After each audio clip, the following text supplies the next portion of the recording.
once again. Yeah, actually, Monday's CI working group call was lightly attended as well. And so we were able to have some deeper discussion, which is kind of nice. Um, here's a link to the meeting minutes. Yeah, I'll just open it up. Okay. I what one of the things that I had to discuss. I'll just see to it. Give me one second. Okay. Were there any okay topics upcoming topics? I'll, No, there was one like if Ashish was in attendance, I was going to bring up a pull request that he has on layer5.io, but it's not very important of a topic to cover rather. yeah, I guess if Ayush should have been there, I'll just tag him. I mean, we could have discussed on the landscape part. Yeah. Do you if we he looks like he's offline, but we can ping him real quick. Usually, I mean, if we tag, then I mean, if they have kept the like mobile notifications on, they usually get it. Normally, I'm able to get people online by tagging them. Okay. I pinged him. Yeah, he was up pretty actually that's a great topic to talk about, even if he isn't here, because he was up pretty late last night. I think until about a little after 5 a.m. Your time. Yeah. And other than the data, like his portion might be done, I guess. So, Yeah, I just pulled over the changes that he had made yesterday.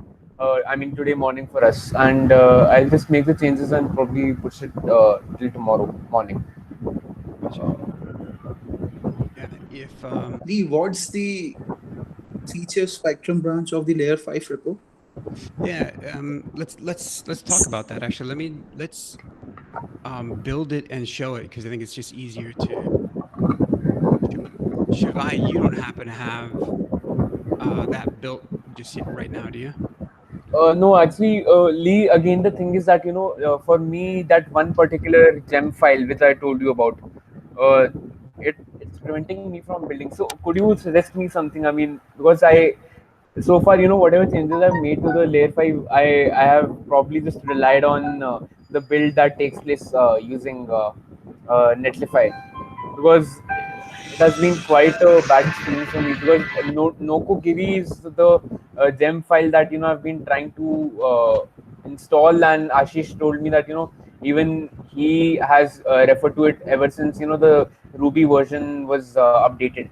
So it has been quite a struggle for me in terms of getting it Yeah. installed. Of the gem file, or yeah, of the Ruby file or the gem file that you're having trouble with, do you recall which one it is? Yeah, it's because I guess Ashish told me that ever since the Ruby file like 2.7.0 was released, it was causing issue for me in terms of installing Nokogiri. It's one particular gem file that is there. I just I told Ayush that he will come on. So Yeah, I know the one that you're talking about because that's the one that takes the so how longest how to. can we resolve that? Could you just let me know? Either I should, because what I did was I tried installing different versions of Nokogiri. I tried downgrading my Ruby version and then installing, but even that didn't work out. I probably looked up all the different Stack Overflow and GitHub links that I could probably find and tried them all, but I still couldn't get it running. Either it's just a problem of Windows, or I mean I did try it on Linux as well. I have a Ubuntu running up, and it didn't work over there as well. Okay. Well, I guess maybe we'll be able to address a couple of things. So it had been so right now, guys, we're talking about the layer 5 landscape and the layer 5 site itself. A little while ago, Ruben had helped upgrade the 3 different Jekyll instances that we have from Ruby 265 to Ruby 270. Yeah, I think previously we had already upgraded from Jekyll 387 or something to Jekyll 4.0. And as part of that, I know Nikhil bumped into this as well. And I have as well that actually I think Nikhil's fix ended up being slightly different than mine. A lot of times as we switch Ruby versions or Jekyll versions, for me to be able to build successfully, I typically have to edit the, like delete my gem.lock file.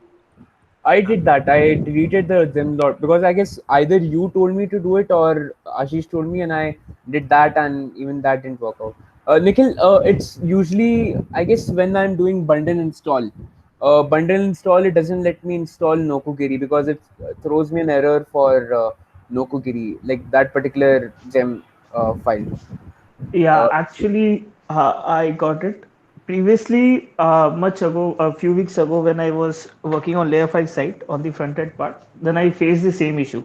yeah. So I guess at that time, my issue was, I guess, regarding the Ruby version. Means Okay. I downloaded Ruby using the sudo apt command.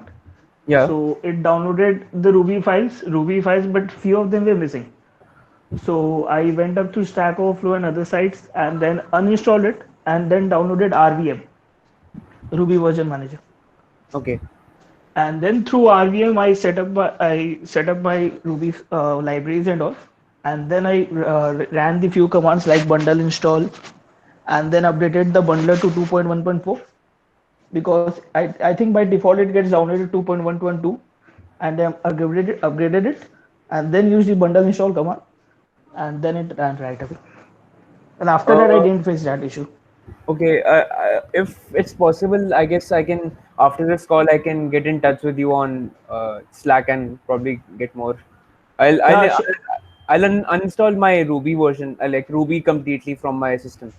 I'll yeah, sure, no issues. You can get in touch with. okay. Because I had the problem. It took me 2 to 3 days to get out from it because I was not able to come out that from where the issue is coming from. Because the Ruby version is correct, but still I'm getting that error and it was not updating files. So you are also getting the Nokogiri error, right? Yeah, the Nokogiri one exactly. Okay, okay, yeah, understood. So yeah, I'll just contact you after the meeting. Yeah, sure, no issues. Uh, by the way, Lee Ayush is there, so I mean, since we're discussing this topic, right? Yeah. Well, one thing before we talk specifically about the landscape, and that is that in the time that we had upgraded to Ruby 2.7.0, I have since been seeing these errors, these warnings when I build the site. And I Yeah, haven't, I see it too. do you? Okay. I haven't had time to go investigate in many respects. Given that we're considering moving to Gatsby and to Strapi, Yeah. it's probably not worth the time. And so for me, most recently, as I've been, so Kush had a great question about, hey, well, what's the purpose of the feature spectrum branch? So let's talk about that a little bit. And actually, just before we go off and talk about that for 10 minutes, I want to give context to and welcome Adheip, Mr. Singh. Welcome to the call. Hopefully I didn't butcher your first name. If you're able to say hi, please do. Please introduce. It's good to have you. Hi Lee.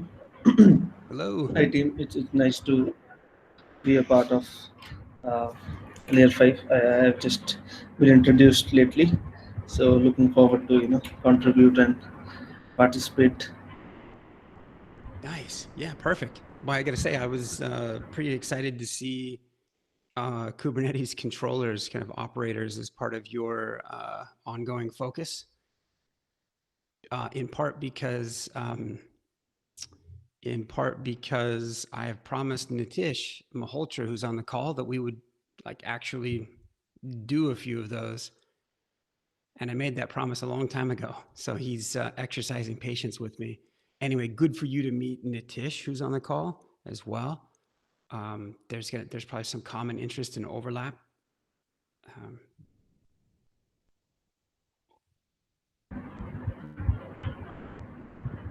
Nice, very good. All right, then Adheip, just for a little bit of familiarity, the thing that we're talking about, that we're about to talk about, is one of the lighter weight projects that we have. It's this service mesh landscape. Very briefly, it's a wonderfully boring and only mildly useful collection of data. And we're working to take that data and transform it into something that is really informative for people who are trying to make decisions about which technologies to choose and why and where they are, and understand what capabilities they have, and a lot of things. And so we're off to change this a fair bit. There's a branch in this GitHub repo that's just called feature/spectrum, because we want to bring some comparative spectrums. We want to be able to compare and contrast different service meshes and help people interpret the data.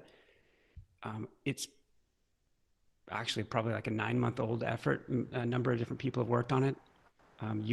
By the time that we show it here, you would think it would be a lot more impressive.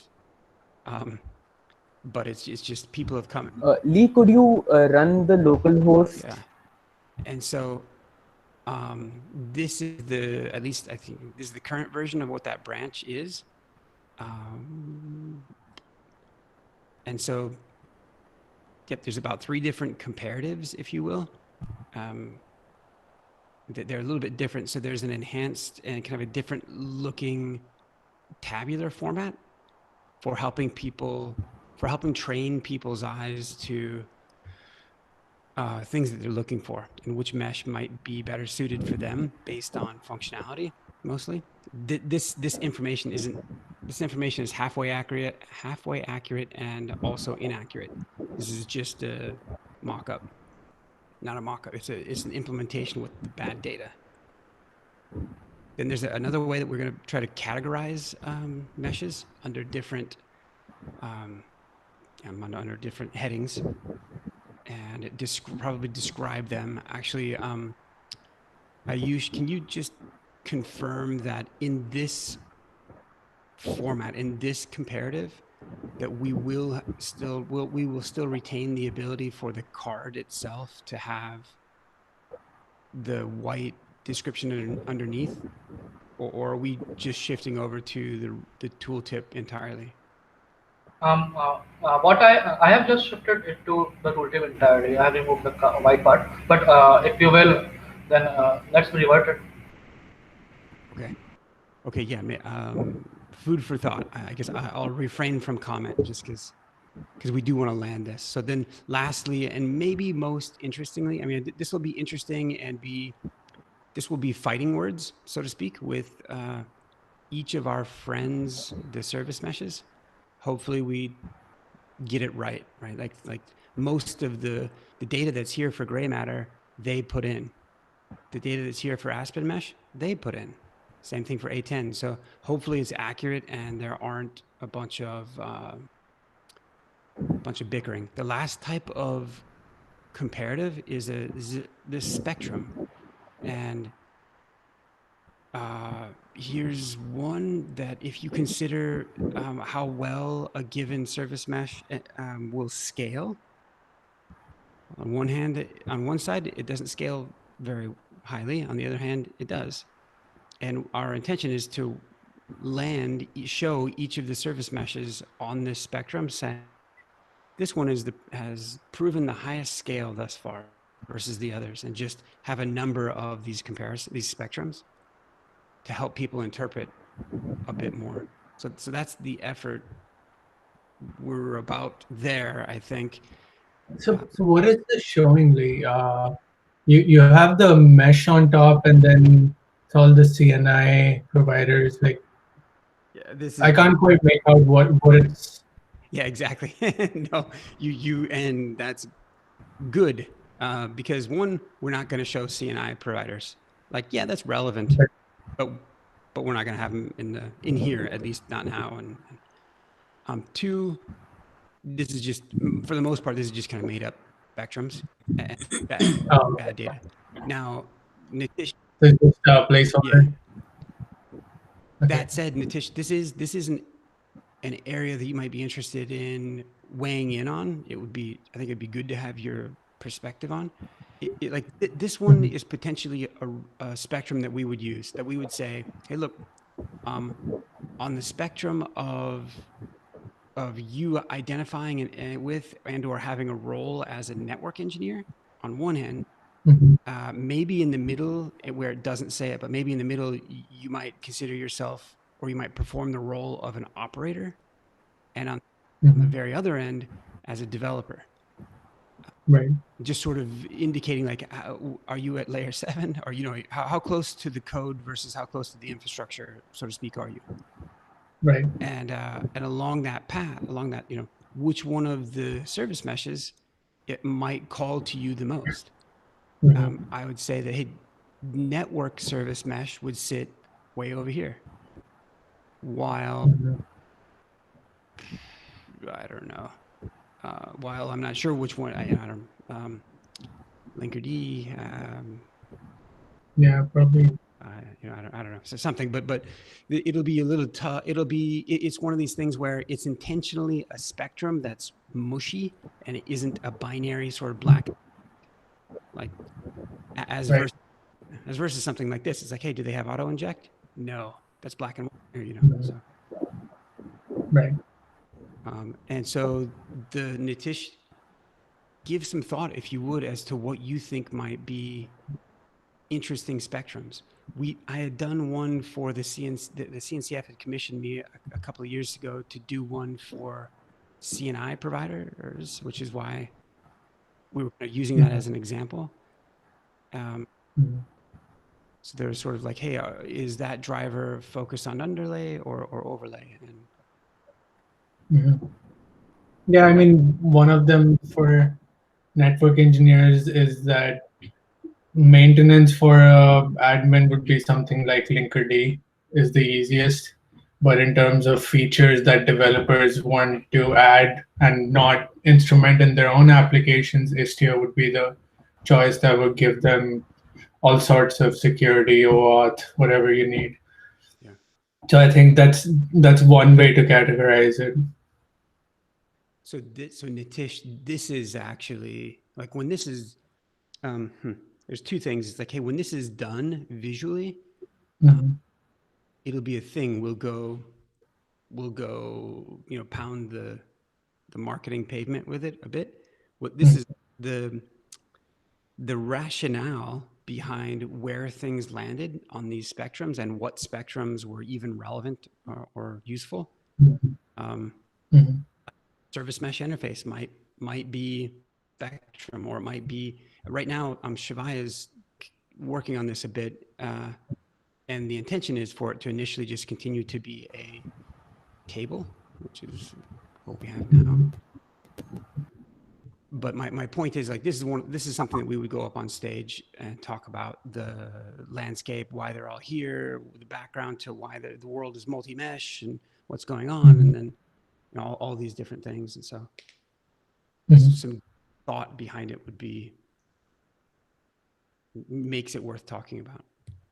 Yep. Now, Nitish, too, you think about this, that, hey, at some point, if layer 5, the website itself, is running on a mesh, and I think you know what I'm about to describe, but if we let people manipulate their experience, great. That we might choose to let them manipulate their experience on Linkerd versus on a different, I pause just because Aspen Mesh runs differently, but we might say, hey, look, experience the site on Linkerd, experience the site on Istio. And so this could be what? Yeah. And experience it with the features that you want to add. Exactly. Yeah. Because otherwise, yeah, totally. Because to your point, otherwise people would have a really hard time distinguishing the difference between the experience without. I mean, we could just have some visualizations where we could just show them traffic splitting and there's a really good example. I think I want to say Argo has Argo's Canary Argo rollouts, I think, and they did this demo with just different colored spots on the screen, and you can just do some kind of slider which would visually show that traffic is being split, and so something like that to play around with the features too. Yeah, absolutely. Yep. And the a little bit of the unique thing about it is that well, there's a bunch of ideas that all build on themselves in this regard. Well, then you really can have a playground and a learning tool, and just like playwithkubernetes.com or playwithistio.com, which actually is where Meshery first got its start, where we were first delivering some of the initial workshops was on playwithkubernetes.com. Mm-hmm. That it becomes a training forum. It becomes a marketing tool. It becomes a unique experience that while you're like, maybe you're not trying to play and learn quite as much and step through like a sequence of labs and trainings, but rather you're seriously just trying to learn a bit about the partners that are here and what they're doing. But if you have a small console, a service mesh console or something else, a management plane console, where you're able to do exactly, take that slider and manipulate your experience, then that would, yes, I think, see the resources change in real time, and yeah. so that would be a good way to show it. Yeah.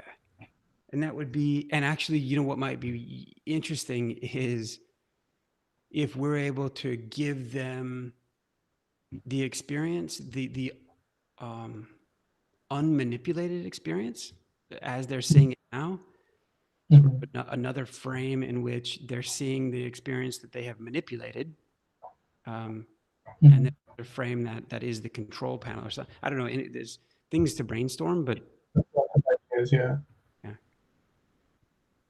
So Ayush and Shivai, I think, they're tying off this effort to make this something to actually talk about and make it something good. And I think we're going to land this week, hopefully. And so Shivai, did we miss anything? Did you want to troubleshoot something or? No, I mean, like Nikhil has probably just, I'll just contact him after this, because that's the only thing, because I was just, editing whatever I could possibly do and relying on the Netlify to actually look at it. Because that was, giving me so much problem with that respect. But I guess now, if it's able to, if I'm able to solve it, then it's well good. It's better. Also, So I have just enabled Netlify to have ploys for every branch. So like if there will be a PR made to the feature /spectrum branch, so there will be Netlify previews for them also. oh, great. I mean, I opened a PR last night, and did you enable it after that? I enabled it just now. Oh, great. That would be a great feature. Also, Shivaya, I have updated the feature /spectrum branch to Ruby 2.7. So Okay. I think on Ruby 2.7, by using RBN, probably the error that you are facing will go away. Yeah, I'll have to do that. I'll have to use RVM, because I was using the standard Ruby installer before that.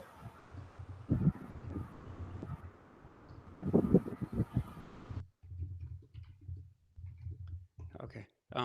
One last thing, and maybe this is as much for Nitish or Adheip or anyone who has an opinion on where you think that each individual service mesh should land on these spectrums, is that the landscape itself is just driven through a YAML file. I think it's a couple of YAML files right now. We just need to consolidate down to one. But basically, like, hey, for app mesh, does it support gRPC load balancing? Yes. Or hey, this is a very bad example, because it's sort of like, this is a binary. Is it multi-tenant or not? But if this was the developer versus network engineer spectrum, where does it land from a 0 to 10? So Mhm. yeah, here it is actually. Okay. Other comments on the landscape?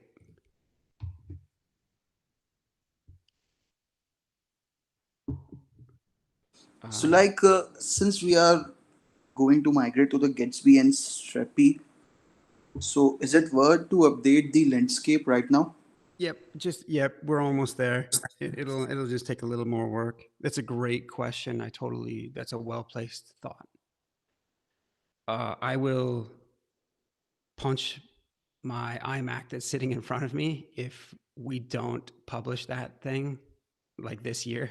I mean, it's just been anyway. We're almost there. These guys are mostly tying off styling changes. Mostly, I'm not giving Ayush all the credit that he deserves for what he's done, but there had been a prior contributor named Sylvie out of Canada he'd written a blog.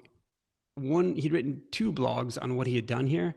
I think the third blog that he has, it's still in draft and unpublished, but it talks about what the landscape, how he has created these comparatives. We haven't published it because the comparatives aren't published. So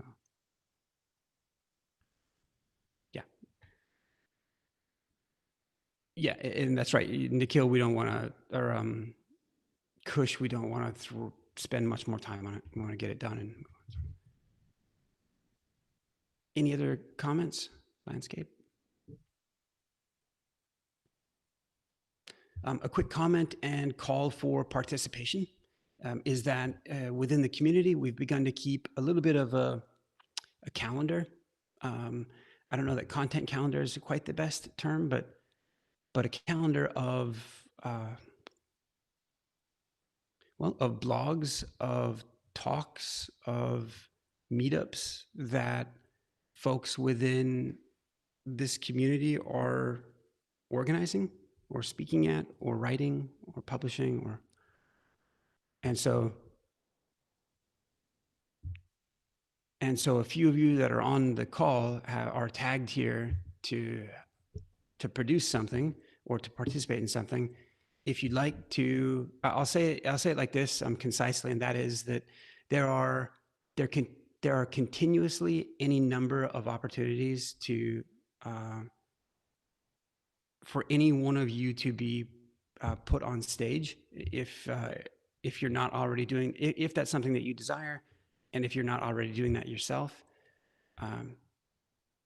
This landscape, when it's done, even though we will reincarnate it on Gatsby, it's still going to be worth talking about immediately, and we will. And so my point is that content calendar, sign up if you don't have an idea, but you'd like to do something. There are gobs and gobs of things to talk about. I've just signal.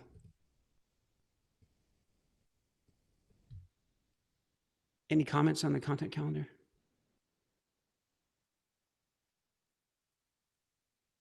If your name isn't in there, I encourage you to finagle a way to get it in there. Just ask. Next topic, Kush, do you want to talk about this one with Raghav? Okay, so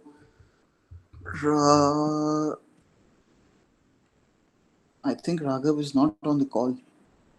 I don't think so. Correct. So Raghav will be working on enabling 4 new adopters into Meshery.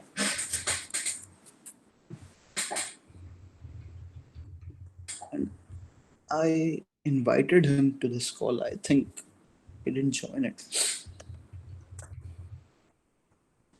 Yeah. I think he's been on this call before, if memory serves, probably about 6-7 months ago. Yeah. Okay, good. Well, anyway, so Kush is mentoring one of Layer 5's first kind of direct interns. So Raghav is just signed up to do an internship for a couple of months with Layer 5. And the focus of his internship is on these 4 adapters. And so some of these will be easier to accomplish potentially than others. There is the need for, there's much duplicity and redundancy across the adapters in terms of the functionality that the things that they do. And we've long talked about creating a central shared package for a number of those functions. My hope is that Raghav, once these 4 are kind of done, that, or in process of creating those 4, that he might bring forth the start of that centralized package, sort of that central. So good. That means that, hey, if these are of interest to you, or you've had experience with any of these service meshes, then Raghav and Kush as his mentor will be happy to engage with you. Or if you just want to learn them along as they do as well, then this is a perfect opportunity. Some of these will present a little bit of different challenge than others. The VMware's Tanzu service mesh, the creators of that mesh are in our Slack. They're good community members. We'll work with them to get those bits so that we can create the adapter. The mesh folks have long been in contact and have agreed to create this adapter in the past. We need to reach Kush. I'll assist here with, as Raghav gets his feet on the ground and gets closer to mesh, I'll be reaching out and making sure that those guys are either directly contributing code or just providing some review and answering questions. The same for AppMesh. So these folks are in our Slack. They've been on our calls. The same for AWS and AppMesh. They've been on our calls. They're in our Slack. And for Kuma, we're actively, I guess I owe, the CTO at Kong, I forget his name, but he's been asking to meet. And so part of our discussion will be on this adapter. And so, anyway, point is, hopefully there's a bunch of help. We'll be able to get this done. One other topic that I was going to bring up, if Ashish is here, and actually since Nikhil is here, Nikhil, maybe we can talk briefly. Anyway, actually, before I say that, any other comments on the adapters? Is this work of interest to anyone? Collaboration is highly encouraged.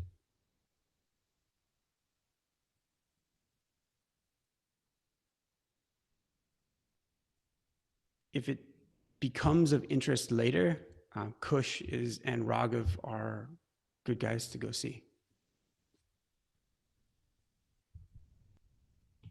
Another item that I thought we would bring up is Ashish had recently, I think this morning or today, created it was yesterday, or anyway, he created a pull request on layer 5 and was asking looking at changing one of the CSS styles, I think in order, and he was going to fix the font size or set a fixed size for the font that's used to control these or this particular link. So, yeah, sir. Oh, hey, Ashish. Yes, sir. Yeah, hello, sir. So actually, if you hover over it, that MLH Fellowship 2020, it was continuously breaking. So in Windows or Manjaro, which I tried. So, Totally. So that's why I fixed a fixed title font size. Very good, and it's a worthy cause to fix. As you do, I'll offer up a couple suggestions. And one is that you might look to different CSS properties to control the wrapping or breakage of a given piece of text. Because what you're going to find is if you fix the size of the font, it may stop that breakage when you're looking at it at a particular size versus the next. Or if it really does get fixed and won't increase in size, that will give a not such a great experience when people do that. Or when you go like this and it gets even more squished or unsquished, you're basically going to find that the solution that you're shooting for at the moment probably isn't going to fix it in all the cases. But word wrap and text breaking and things. There's different CSS properties that'll probably help be helpful to us there. As you do that, we'll want to consider that it's not just this one that we would potentially have that issue with. We'd want to ask ourselves, should we be applying that to something like this as well? Because it's equally as likely to suffer at some point. You can see it right there.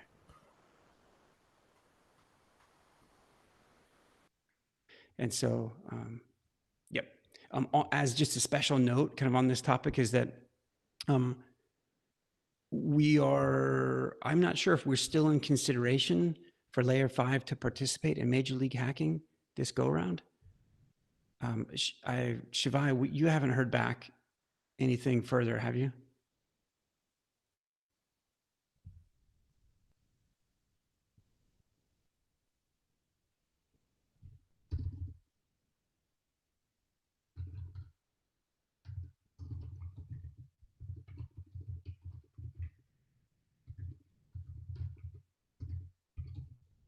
And Shivai, I'm assuming that you haven't, because I haven't either. I just asked John, I guess he's one of the MLH co-founders. So.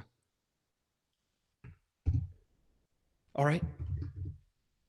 I'm assuming, Ashish, any other comment on that topic? No, sir. Thanks for taking that on, by the way. It makes the site look amateur when behavior like that is going on. So. Right. I had one thing to say. Sorry to interrupt you. No, while Ashish is working on the footer part, the languages subheading is a bit off way. If you can see on the site, it's shifted a bit downwards. We can align that too, along with this Priya. On the main page, the language heading is a bit off way from the contacts part and the tweets part. If it could be aligned well, then it would look a better. Oh, sure, we'll do that. Yeah. Yeah, makes sense. Yeah, and good. also one more thing I had, that we are resizing the social icons, that is in the contact parts, that is a mailing, Slack icon, Twitter icon, GitHub part, on reducing the screen size. But if we don't do that, means keep the size intact as it is, that is the 40 pixel currently it is using, then also it would look good. Means on reducing the size, it gets a bit much smaller than expected. I think to your point, we may not need to reduce it all because they'll fit just as is. Yeah, Right? I tried it on my local on keeping the size same. It didn't got break and it worked as we wanted. Nice.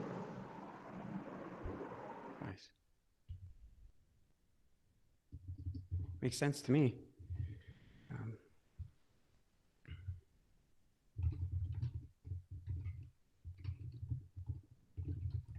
All right, other topics that we have today.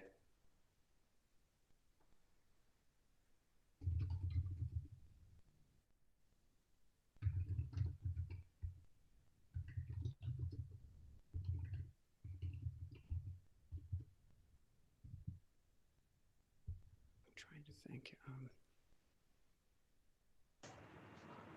I had another question from Kush. If he's he opened the issue regarding creating a toggle for the performance section in the Meshery page in Meshery. Yep. So I wanted to know that how many fields do you want to keep and how many fields should be hidden to keep. All the header fields like the request agent and the cookies field, like whatever fields which we're having before the changes made before the header fields, we have to keep these fields when the toggle is off, and when we have a toggle, like we can name the toggle as show header fields, and all of these three, I think there are three fields for this: cookies, header, and there's one more field I can't content. So Yeah. we have to add be.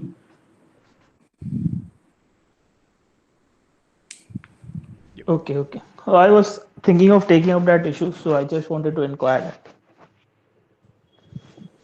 So the three in the middle. Oh, there are four. Yeah, which probably only reinforces your suggestion that that this be an advanced or a more details or something section.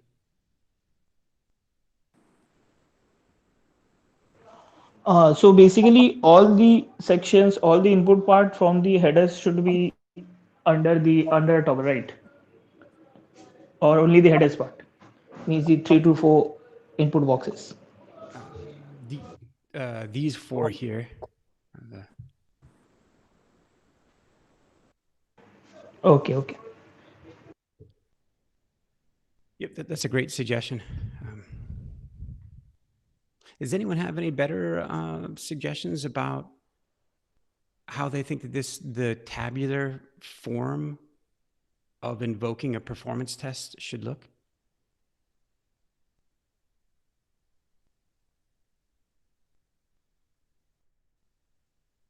I have two.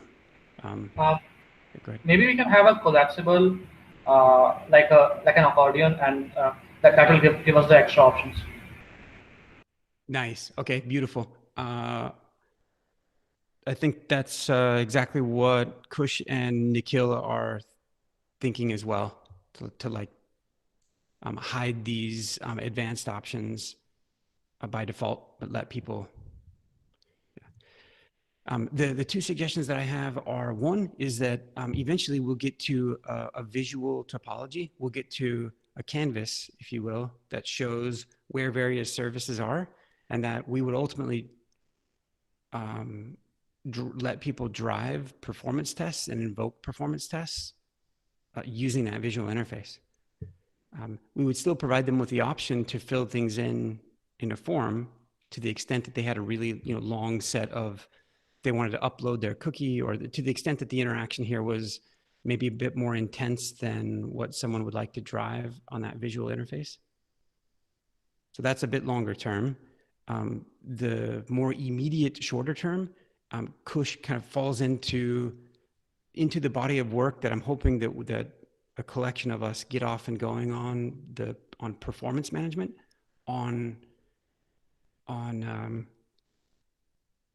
the distributed performance management initiative, and that is that within that design spec we have I'll bring it up later, but within that design spec we have defined the concept of a performance test profile, meaning that what you've typed in here, what someone has filled in and identified, and the endpoint that they want to hit, and the information that needs to be in the request body and all this, that may be something that they want to run in a recurring fashion.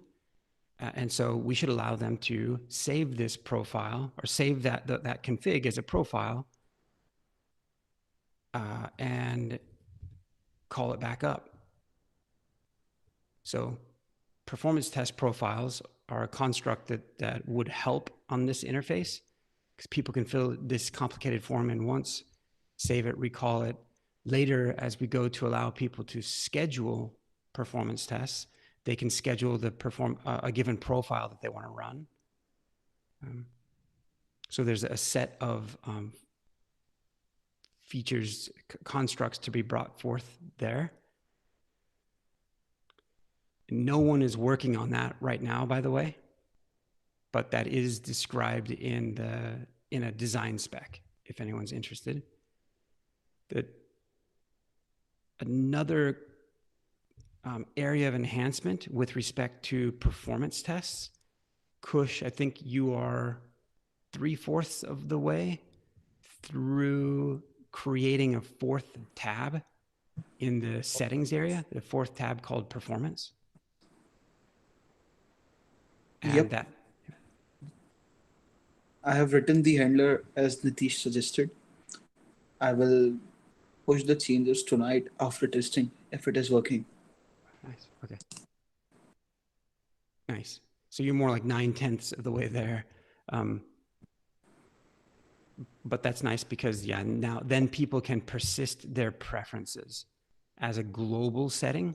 So this is another topic, like what's the difference between user preferences, global preferences, and a performance profile that someone might configure? And how does one of these override the other one? What's the hierarchy to be used for Meshery to interpret those preferences? That too is defined in a spec. And so we won't go over it today. Rather, I will say that these are certainly topics for the Service Mesh Performance Working Group.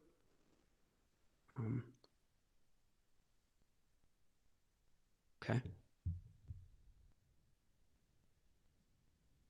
Other topics.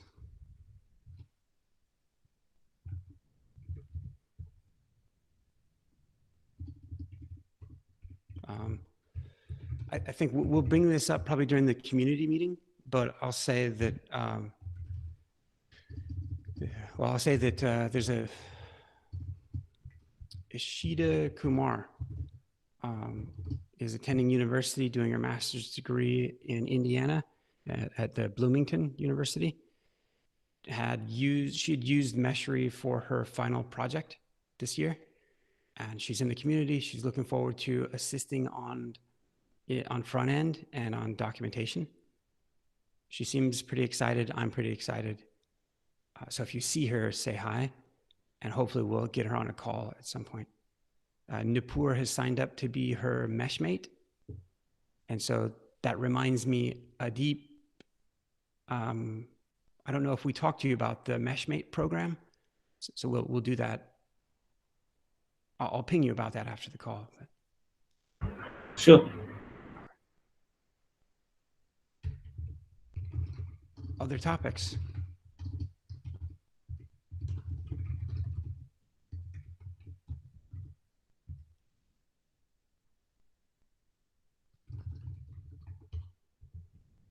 Nice. All right. I guess this bit here was in part to poke at a few of you who have your name for those blog posts. Let me know if you're stuck, if you have writer's block. And again, my solution will probably be to punch the screen in front of me to the extent that helps. So. Anyway, very good. No one has anything else?